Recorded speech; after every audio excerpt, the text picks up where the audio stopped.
All right, for those of you just joining us for Tuesday, the 24th, we just watched one of the videos, the video introducing economics, and now we're starting into chapter 2. So how does economic conditions affect business? Well, there's a few different ways. Businesses succeed in the U.S. due partly to the free economic and the social climate. The fact that we have a free market system means a lot. It really honestly does. Changes in the U.S. economic and political system influence business success. So because we have a free market system, and we're not going to get too deep in this because we could talk about this for days, the economy will fluctuate. It will go up and down. And as it goes up and down, it's going to affect your business. There are a lot of other factors, economic factors that affect business too. And we'll touch on some of them today. But yeah, that's a big part of it. Global economics and global politics also influence business in the U.S., what we get done and what we don't get done. He talked about GDP in the video. GDP is gross domestic product. We used to measure our output, our economic. GDP measures the economic output for the entire country. We used to measure it using what was called gross national product. I'm not going to get into what the differences are because they're not all that big, to be honest with you. The way we measured our imports and exports, and the way we measured what companies that were U.S. companies were doing business overseas, the way we measured their input was part of the change. But your GDP, it can be influenced by productivity in the nation's workforce. So the more they're putting out, the more they're producing, the higher GDP is going to be. It can also be impacted by misfortunes in U.S. companies. When this company was forced to stop production of 737 airliners, the company, as well as their suppliers and the airlines that fly their planes, saw their growth severely impacted. Anyone know what company that was? Who made the 737? And they discontinued it. I think it was Boeing. It was Boeing, correct. It was Boeing, very good.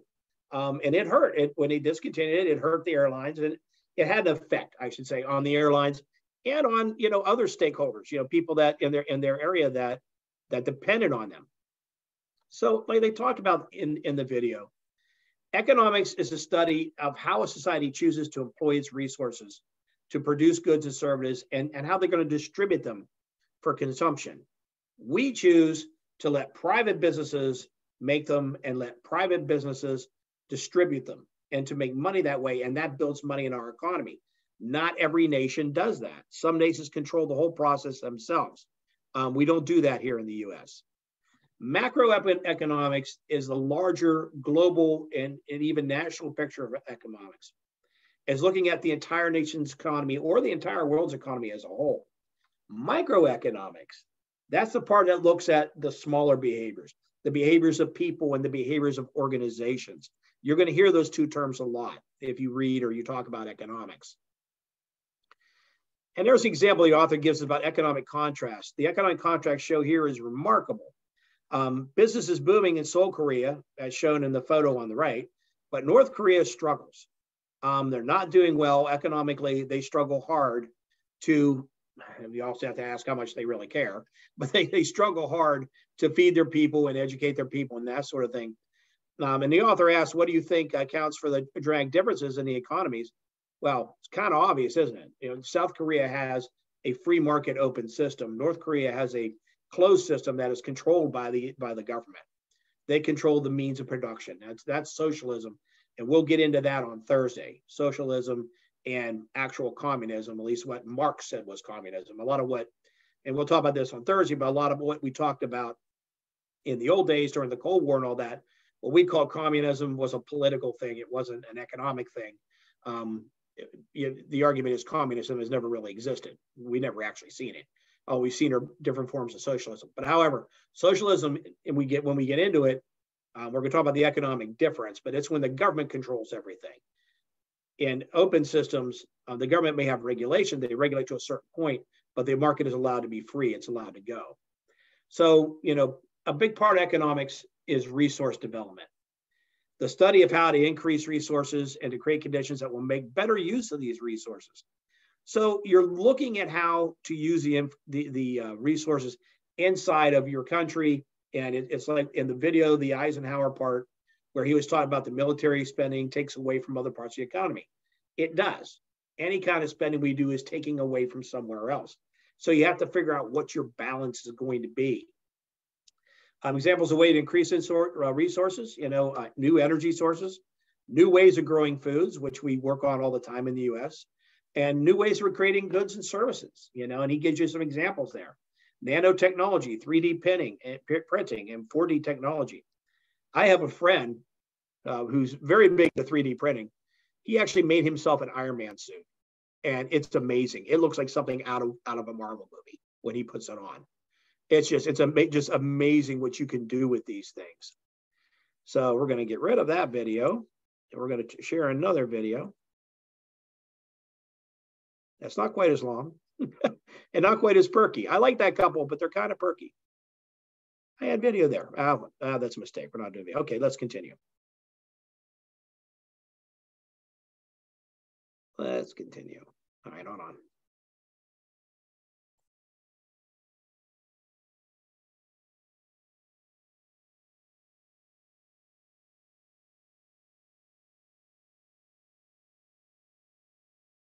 There it is. All right. All right. I think I actually I decided to open that video. I think I was going to actually originally put it there, but I decided to open with it. Okay.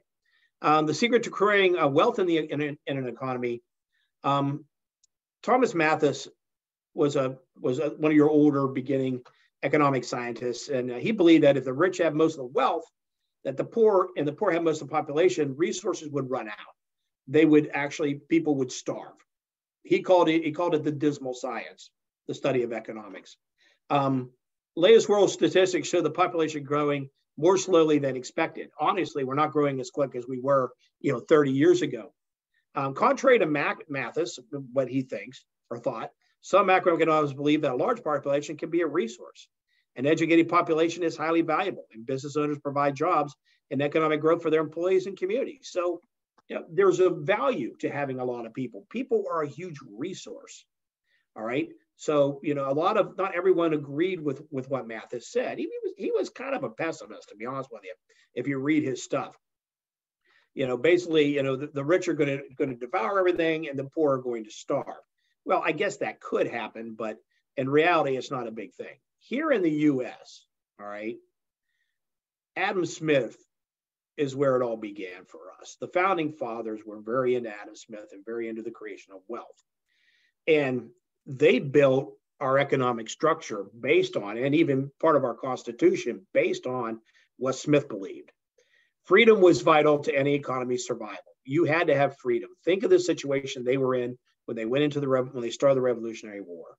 They were ruled by a king. When you're ruled by a king, you don't have freedom. You pretty much do whatever the king dictates you have to do. They wanted to get out of that. They wanted to build an economy. They had this land. It was a lot bigger than they realized it was at the time. And they wanted to create their own wealth. Adam Smith also said freedom to own land and property, and the right to keep profits from a business is essential. The problem with kingdoms is, especially in the older days, is that the king could come in at any time and take away what you have because he's the king and he owns everything. So there wasn't a lot of incentive under kingdoms for the economy to prosper, because say you wanted to build an apple orchard and you build this, beautiful 1,000-acre apple orchard, and it's making all these apples and you're making all this money selling apples. The risk of doing it was too high. Why? Because the king would see you're making money off of this. And instead of just taxing you like the government would do, the king could come in and actually take your business away from you. The king could step in and say, hey, this is my apple orchard now, and leave you in the poorhouse. This is what they were trying to avoid. And this is what Adam Smith was working against at the time when he wrote this. People will work hard if they believe they will be rewarded. A very theory Y thing, which we'll get into theory X and theory Y in further chapters. But this is what Smith was preaching at the time, and our founding fathers really jumped into it. How businesses benefit the community? Well, according to Smith, the invisible hand. That's a process that turns self-educated gain into social and economic benefits. As people improve their social situation in life, they help the economy prosper through the production of goods and services and ideas and charitable donations. So if you give people an opportunity to thrive, they're going to put back into the economy. That's the whole idea behind the free market system. They help the economy prosper through the production of goods, through providing services. They come up with ideas. They give money to charity. However, even though we have all this, our poverty rate in the U.S. is pretty high. Compared to other countries, it is. It's fairly high, which is sad. But it's part of what we need to work on in this country. Something that I have a very personal thing about that I like to work on. All right. We're going to share a video again.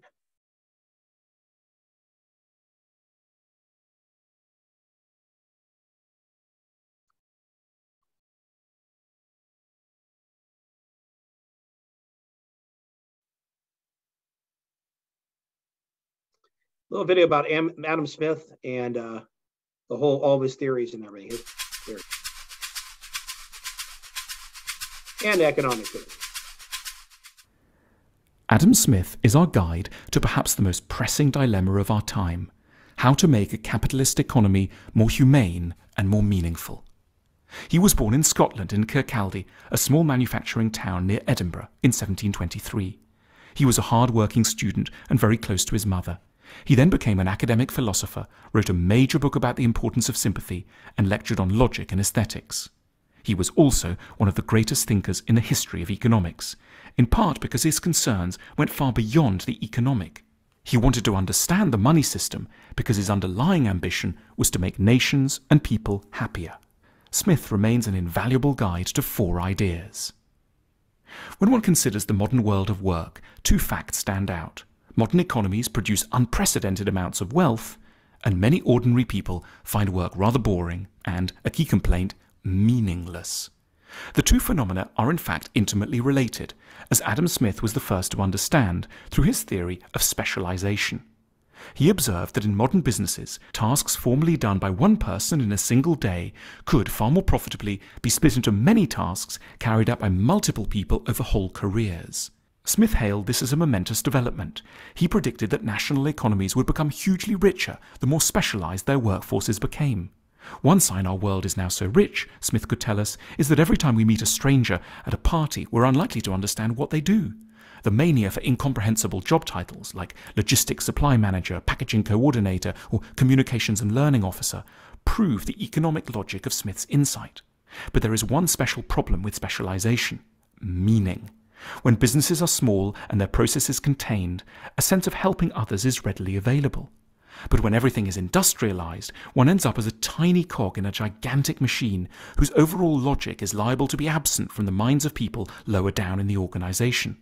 A company with 150,000 employees distributed across 4 continents, making things that take 5 years from conception to delivery, will struggle to maintain any sense of purpose or cohesion. So Smith discerned that bosses of the specialized corporations of modernity have an extra responsibility to their workers, to remind them of their purpose, role, and ultimate dignity of their labor. Smith's age saw the development of what we'd now call consumer capitalism.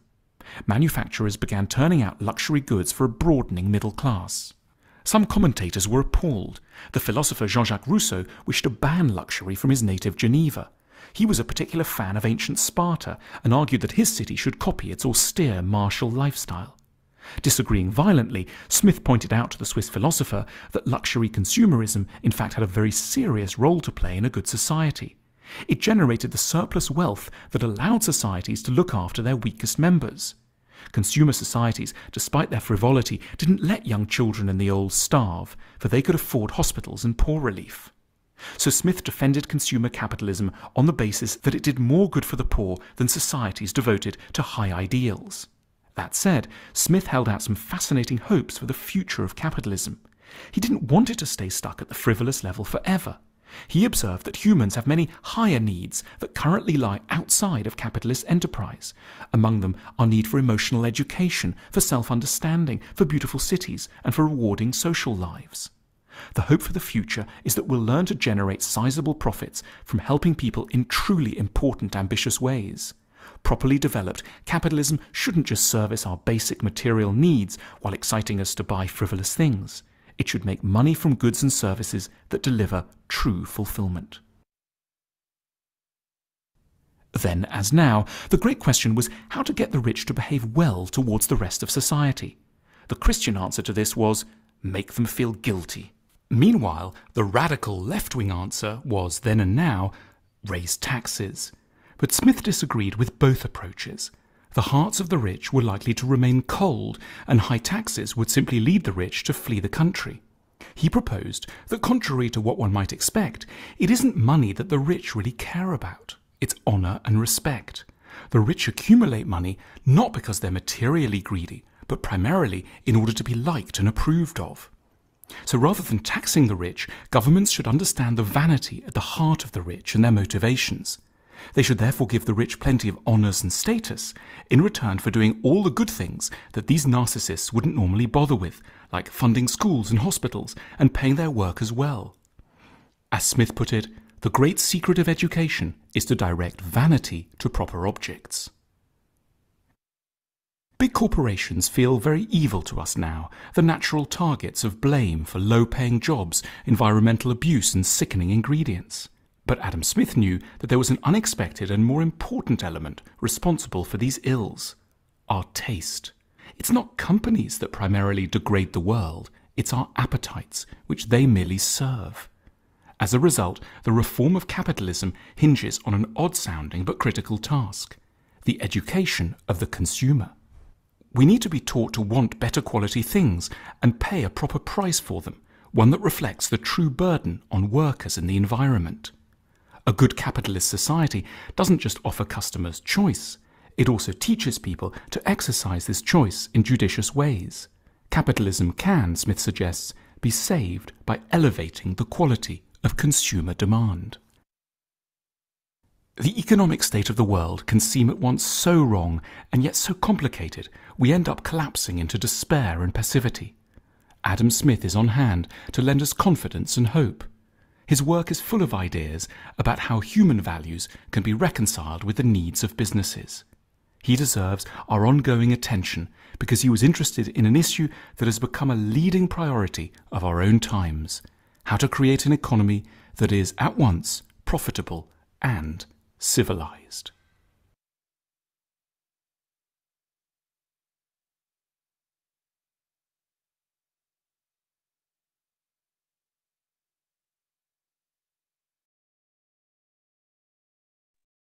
When you think about the time period Smith came from, that's all pretty amazing. I mean, the industrial age was in its infancy.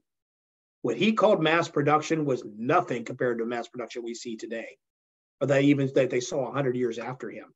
Yet he saw where the evils could be. He saw how it could be done differently. He was way ahead of his time, which is why our founding fathers here in the U.S. fell in love with him. All right, guys. It's 1:25. Let's take 10 minutes, come back at 1:35, and we'll finish up for the day. All right? All right. See you then.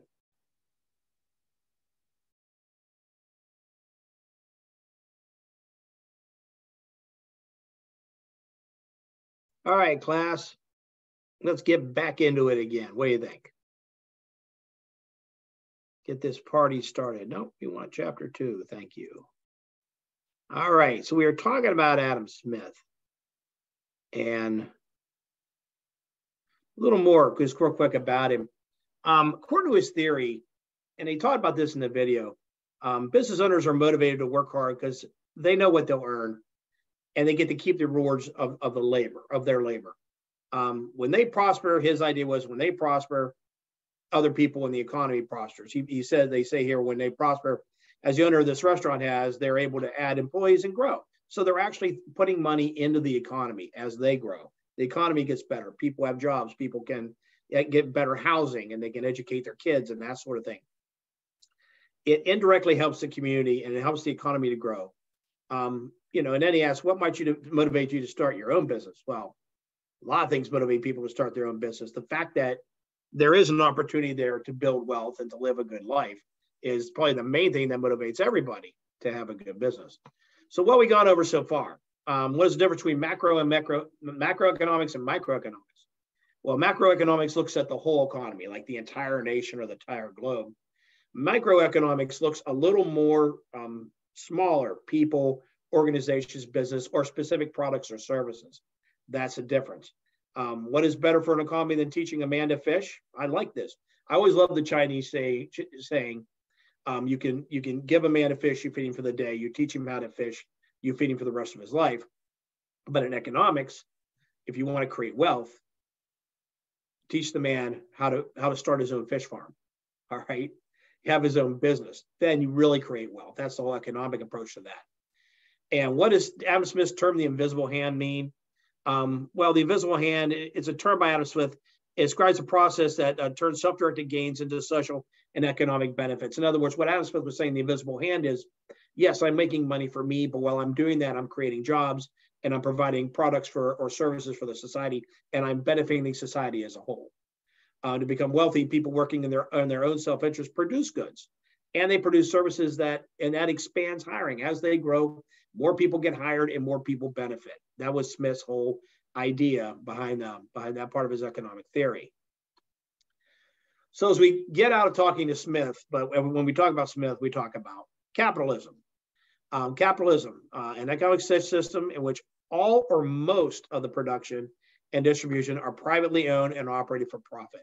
The US, England, Australia, Canada, most of Western of your European countries have these kinds of systems.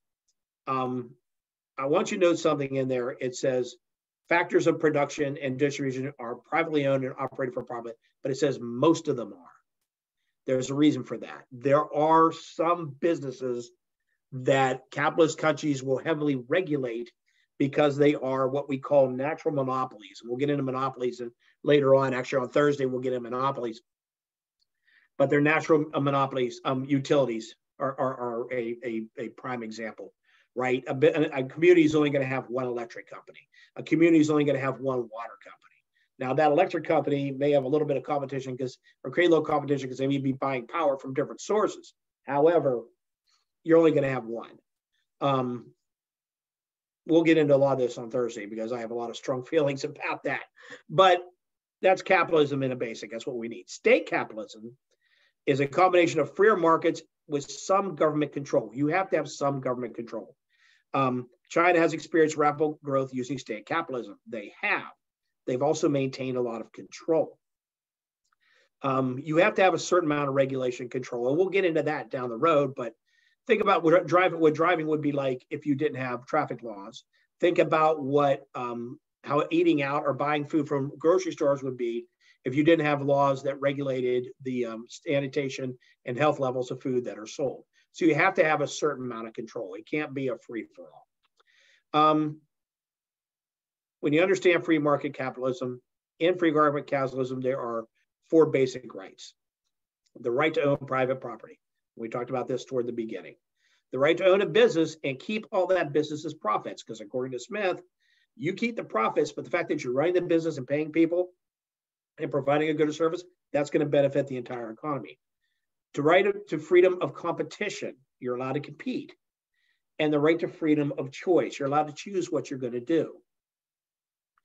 Roosevelt, when he was president, when he was doing the New Deal and all that, he came up with 4 new ones. Freedom of speech and expression, because there was a time during the Industrial Revolution where laborers were oppressed about their speech and expression. They weren't allowed to stand up for themselves.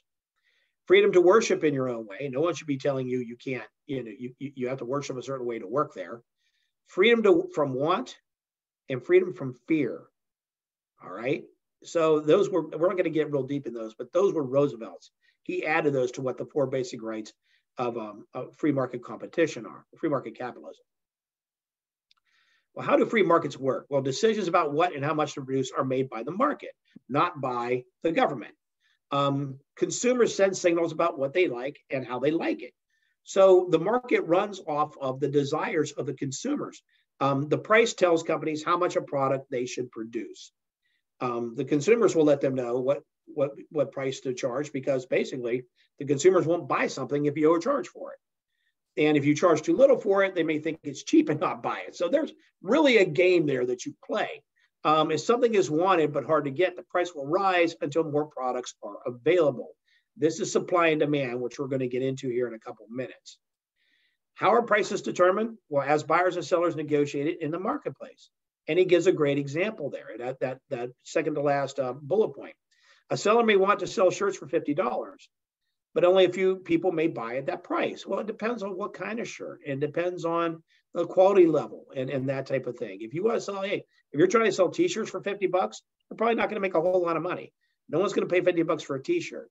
But if you're selling really high-end linen shirts, yeah, you could charge more than $50 actually.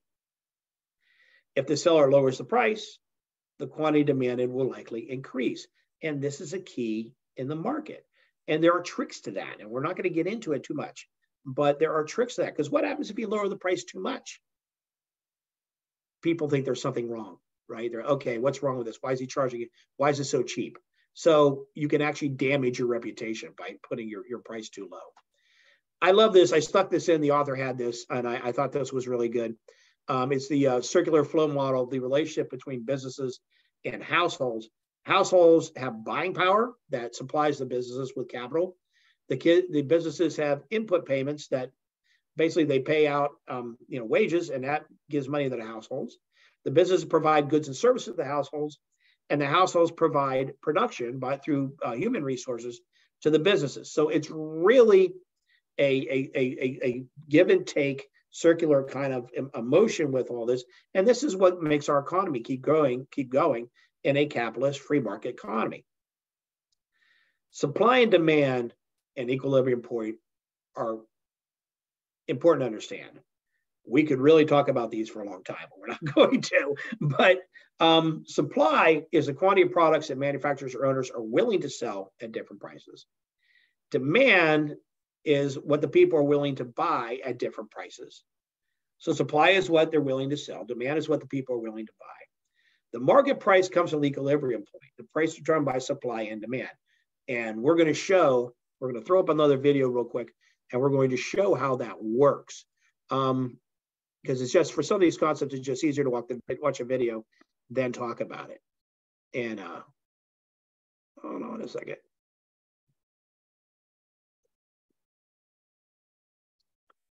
Back to share screen. Those are both still thing. All right. Let's rock and roll.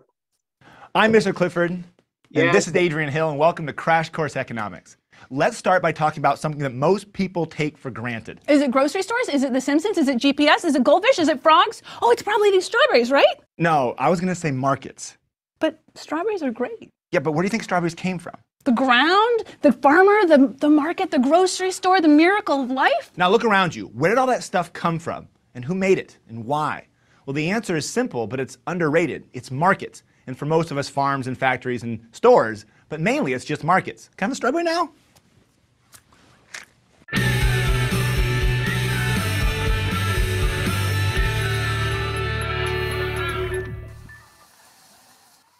So a market is any place where buyers and sellers meet to exchange goods and services. The key to markets is the concept of voluntary exchange. That is that buyers and sellers willingly decide to make a transaction. Let's say you go to a farmer's market and you buy a box of strawberries for $3. You value the box of strawberries more than the $3 you gave up to get it. The seller valued the $3 more than the box of strawberries.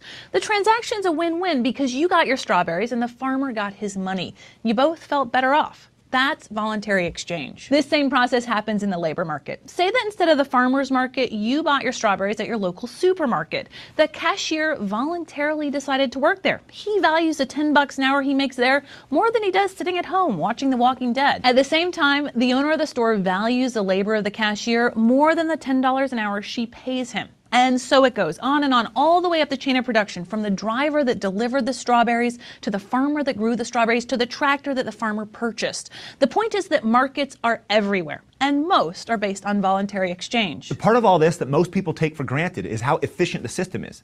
Competitive markets turn out to be pretty great about allocating or distributing our scarce resources towards their most efficient use. So if farmers produce like too many strawberries, then the price will fall as sellers try to sell them off.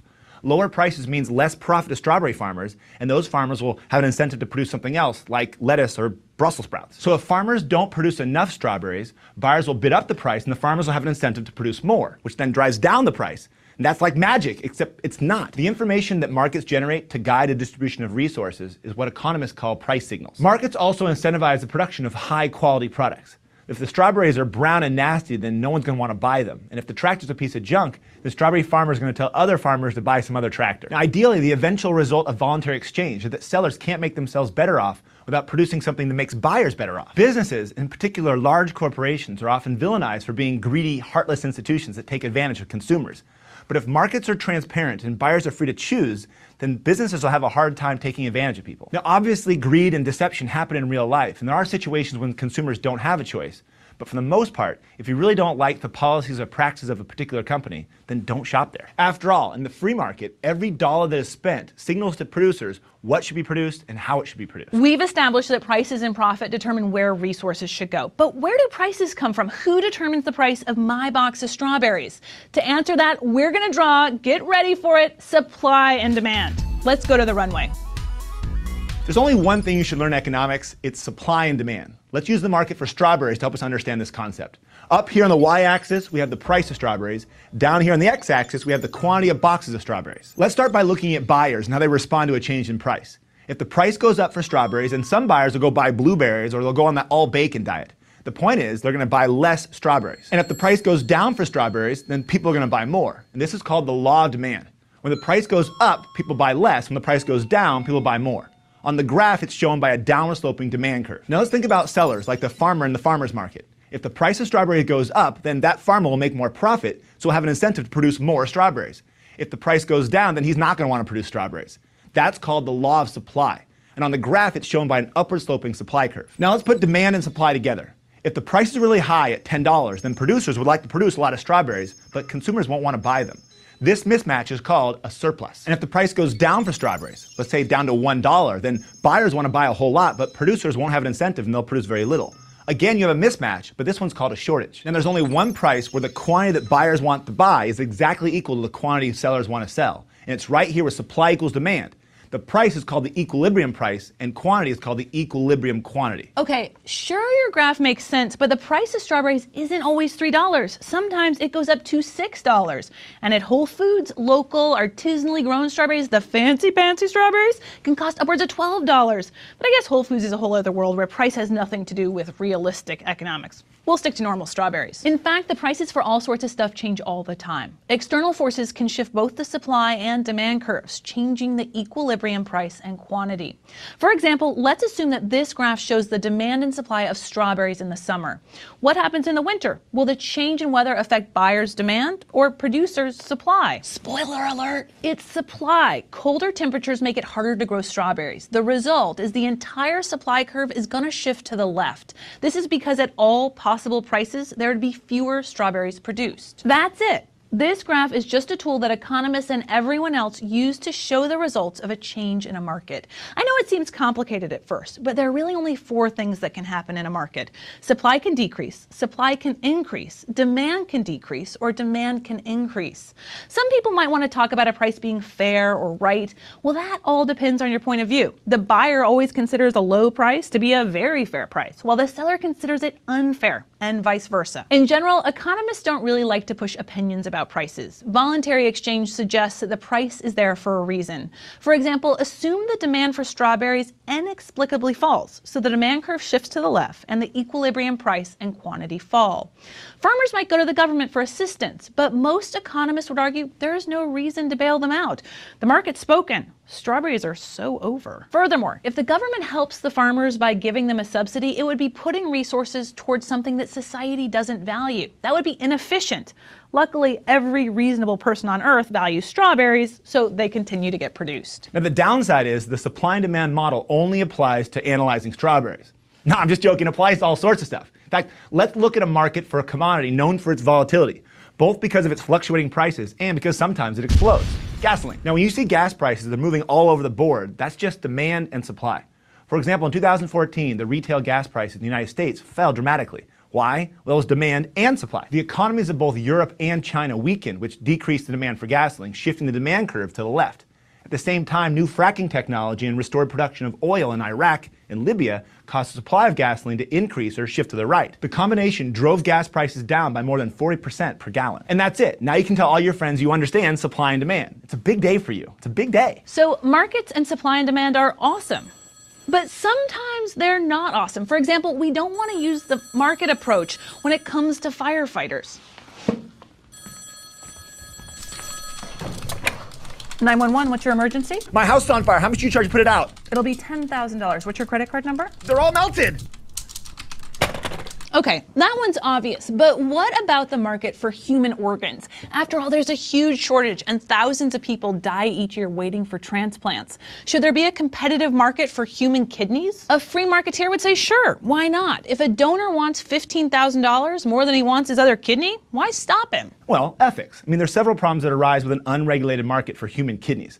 First is the moral question. Is it fair for a poor person who can't afford a kidney to die while a rich person lives? Well, probably no, not at all. Another problem results from the law of supply. When there's an increase in the price of kidneys, there's an incentive for people to steal and sell kidneys. In fact, the World Health Organization has stated payment for organs is likely to take unfair advantage of the poorest and most vulnerable groups, undermines altruistic donations, and leads to profiteering and human trafficking. I mean, all bad things. Now, that being said, why do 70% of American Economic Association members support some kind of payment for organ donors? Well, it's because you can solve some of these problems with the market approach, but the market must be regulated. Often, family and friends are willing to donate a kidney, but they're not a match for the patient. Economists generally support creating kidney exchanges, where pairs of willing donors are matched with strangers that agree to donate to each other's loved ones. In both cases, the supply of donated kidneys would increase, which would alleviate some of the shortage. Like we've said before, free markets are awesome, but they can't solve all our problems. Sometimes they need to be regulated, and sometimes they should be avoided.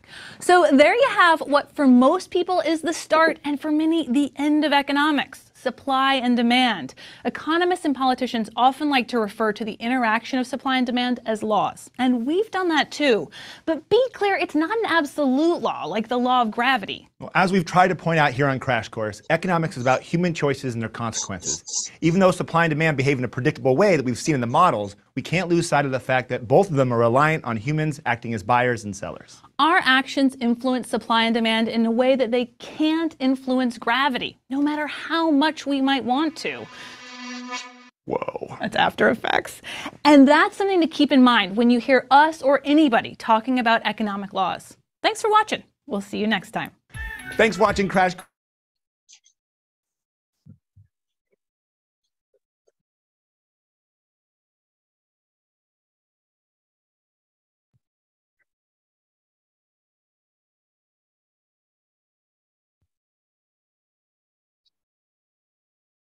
All right, guys. Well, they actually do a pretty good job of describing supply and demand.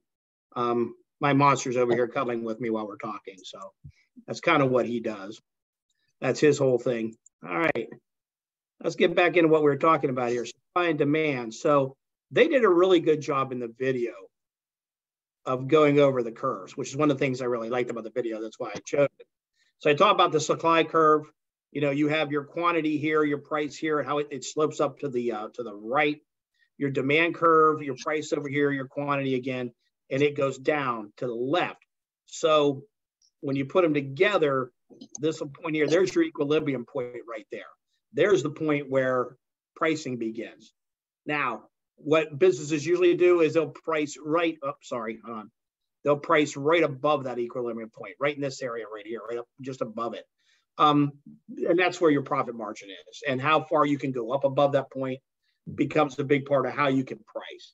So that's basically how supply and demand work. Any questions on that? All right, good. I thought the video was did a good job of explaining it with the whole strawberry thing anyway. All right, so let's get into free markets a little bit. Perfect competition. That means we have many sellers, but none is large enough to dominate or dictate what's going on with the price or the product. So we have this all over the place. We have this with, if you go in your grocery store, you know, how many companies make cereals and how many cereals do they make? How many companies make detergents and soaps and how many do they make? That's perfect competition. There's tons of them.